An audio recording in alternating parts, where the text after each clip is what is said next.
शुरुआत कंदासीं नाज़रीन अहम ख़बर सां त बलोचिस्तान जे इलाइक़े दकी में हथियारबंदनि जे हमले में 20 ॼणा क़तल ऐं 7 ज़ख़्मी थी पिया आहिनि। कोयले जी खाननि ते हथियारबंदनि रॉकेट दस्ती बमनि सां हमलो करे फायरिंग कई आहे। मार्चवेलनि जो तालुक पशीन किला सैफुल्ला ज़ोब मुस्लिम बाग मूसा खेल ऐं ॿियनि शहरनि सां आहे। अवां नाज़रीन अपडेट कंदा हलूं अहम ख़बर खां त बलोचिस्तान जे इलाइक़े दकी में हथियारबंदनि जे हमले में 20 ॼणा क़तल ऐं 7 ज़ख़्मी थी पिया आहिनि। कोयले जी खाननि ते हथियारबंदनि रॉकेट दस्ती बमनि सां हमलो करे फायरिंग कई आहे। अवां नाज़रीन ॿुधाईंदा हलूं मार्चवेलनि जो तालुक पशीन किला सैफुल्ला ज़ोब मुस्लिम बाग मूसा खेल ऐं ॿियनि शहरनि सां आहे।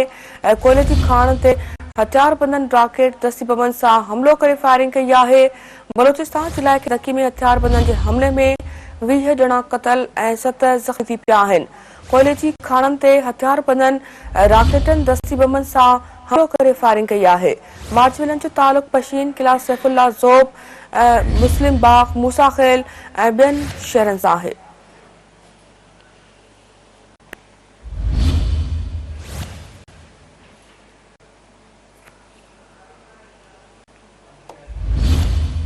नाज़रीन अहम ख़बर सां शेयर कई पिया। बलोचिस्तान जे इलाइक़े दकी में हथियारबंदनि जे हमले में 20 ॼणा क़तल ऐं 7 ज़ख़्मी थिया आहिनि।